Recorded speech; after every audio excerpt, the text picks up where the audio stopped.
꾸준히 운동할 수 있는 비결을 소개를 해드릴게요. 초심자에게는 필수이고 고급자에겐 플러스 알파 요인이 됩니다. 실제 몸이 좋아져서 칭찬을 받을 수도 있고 계속 할 맛이 나죠. 특히 초급자는 그렇지 않기 때문에 분명히 필요합니다. 안녕하십니까. 이 영상 놓치시면 여러분은 내년에도 작심삼일 할 겁니다. 꾸준히 운동할 수 있는 비결을 소개를 해드릴게요. 이미 이 방법을 통해서 2만 명이 넘는 사람들이 실천했고 그 효과를 봤습니다. 그 비결은 의외로 꽤 간단합니다. 바로 훈련 프로그램을 사용하시는 겁니다. 다시 정리해서 말씀드리면 몸이 좋아지고 싶으면 초보자일수록 훈련 프로그램을 사용을 하세요. 왜 훈련 프로그램을 써야 되는지 설명을 해드릴 테니 새해 목표로 건강관리나 몸 만들기를 정하실 분들은 꼭 끝까지 들어보세요. 초심자는 프로그램이 필요 없다고 하는 사람들도 있습니다만 오히려 그 반대입니다. 고급자보다 초심자가 더 필요합니다. 프로그램은 여행자의 지도와 같다고 보시면 돼요. 여행을 훈련이라고 정하고 지도를 프로그램으로 바꿔보겠습니다. 초심자에게 여행길은 초행길이거나 낯선 길입니다. 따라서 어떤 길로 어떻게 가야 할지 종잡을 수 없겠죠. 초심자가 지도 없이 막연하게 여행길을 떠난다면 분명 길을 잃게 됩니다. 혹은 여행을 망치고 돌아오게 되겠죠. 그 후에는 여행은 안 좋은 거 이렇게 생각을 하면서 점점 여행과 멀어질 겁니다. 이렇듯 초심자에게 지도는 필수템이에요. 반면에 고급자는 여러 번 여행을 해본 사람입니다. 대략 어떤 길이 좋은지 어떻게 가야 하는지 즉흥적으로 정해도 여행을 망치지 않을 가능성이 높아요. 그러나 지도가 있다면 못 가본 길을 갈 수도 있고 새로운 발견을 할 수도 있습니다. 여행의 질을 높일 수 있어서 고급자에게도 지도는 발전의 촉매제가 됩니다. 이와 같이 훈련 프로그램은 초심자에게는 필수이고 고급자에겐 플러스 알파 요인이 됩니다. 훈련에서 가장 중요한 게 뭐냐고 묻는다면 저는 자신있게 동기라고 하겠습니다. 비단 훈련뿐만 아니라 모든 일의 시작은 동기입니다. 할 마음이 생기냐 안 생기냐가 먼저라는 거죠. 고급자는 이미 만들어 놓은 몸을 지키기 위해서라도 훈련할 동기를 얻습니다. 꼭 그렇지 않아도 주변에서 몸 좋다는 말을 해주죠. 이게 동기가 돼서 운동을 놓지 못합니다. 이렇듯 고급자는 훈련 프로그램 외에도 동기를 얻을 창구가 있어요. 물론 여기에 깔쌈하게 제작된 훈련 프로그램이 있다면 동기는 2배가 됩니다. 반면에 초급자는 동기를 얻을 창구가 거의 없습니다. 아직 칭찬받을 몸이 아니라서 주변에서 덕담을 해주질 않아요. 몸을 만들어서 성취감을 얻은 경험도 없기 때문에 뚜렷한 이유 없이는 동기를 얻기가 힘듭니다. 그래도 억지로 이불 속에서 빠져나와서 헬스장을 가기는 합니다. 그러나 막상 가서는 뭘 할지 스트레스를 받고 있어요.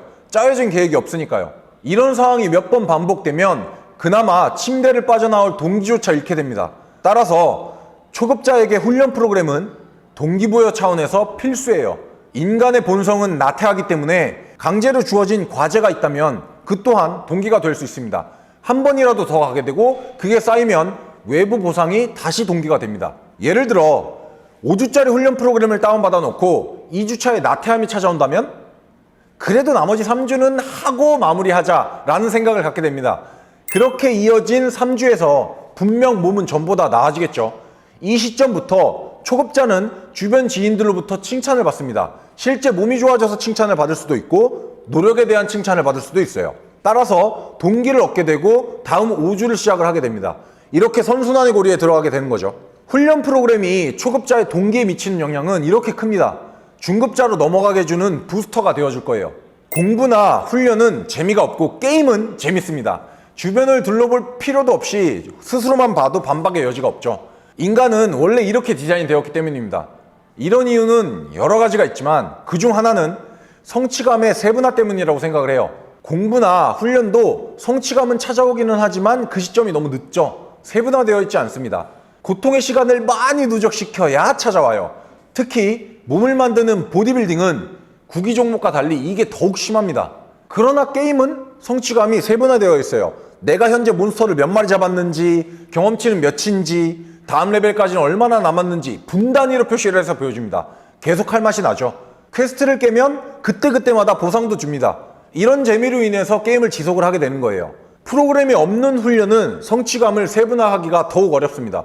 구체적인 계획 없이 진행을 하면 느낌으로만 현재 내 상태를 평가를 하게 되죠. 정해진 세트수, 저번 주에 한 개수, 무게 등을 정해놓고 그걸 성취해 나가는 게임의 퀘스트 같은 걸 얻을 수가 없습니다. 그런 거 없이도 재미를 느끼는 사람도 있지만 일반인들 중에 특히 초급자는 그렇지 않기 때문에 성취감을 세분화하는 작업이 분명히 필요합니다. 따라서 그들에게 게임을 하는 느낌을 주고 흥미를 유발하려면 퀘스트 목록을 닮은 훈련 프로그램은 초보자에게 필수예요. 위에서 말한 재미없는 공부를 지속하게 만들어주는 건 성적표로 인해서 자극을 받기 때문입니다. 성적표가 나오면 객관적으로 개선이 필요하다는 걸 알게 되죠. 반성을 하고 다시 공부를 하게 됩니다. 반대의 상황도 성적표는 중요합니다. 내가 수고한 만큼의 성적을 받으면 다시 동기를 얻겠죠. 더 잘해서 이번보다 나은 성적을 받겠다고 다짐을 하게 됩니다. 이런 공부를 훈련으로 바꾸면 프로그램의 중요성이 공감될 겁니다. 내가 잘했는지 못했는지 그 전에 비해서 어떻는지 알고 싶다면 그동안의 데이터가 적힌 훈련 프로그램이 필요해요. 초급자가 훈련 프로그램 없이 훈련을 한다면 자기 발전에 대해서 알 길이 없습니다. 느낌으로는 판단을 해도 절대 그게 정확할 리는 없죠. 예를 들어 볼게요. 플라이를 하고 벤치프레스를 할 때랑 플라이를 하기 전에 벤치프레스 할 때는 분명히 다를 거예요. 만약 오늘의 벤치프레스가 저번 달에 비해서 나아졌다고 한번 해보겠습니다. 저번 달과 같은 순서로 한 게 맞는지, 혹 저번 달에는 전날 하체 운동의 영향을 받아서 수행 능력이 낮았던 게 아닌지, 또는 저번 달에 비해서 이번 달은 훈련량이 많지 않아서 오늘의 수행 능력이 좋은 건지 정확히 알 수가 없습니다. 훈련 프로그램은 이처럼 정확한 비교 분석을 위해서 필수입니다. 수행 능력의 변화가 극명하게 차이가 나는 경우도 있습니다. 이런 경우 쉽게 알 수 있지만 그건 슈퍼 초급자인 경우예요. 3개월이 지나면 그런 초보자 이득 구간은 벗어나게 됩니다. 더 큰 문제는 변화가 없을 때입니다. 전과 비교해서 나아진 게 없다면 분명 특정 변수를 조정을 해야 되는데요.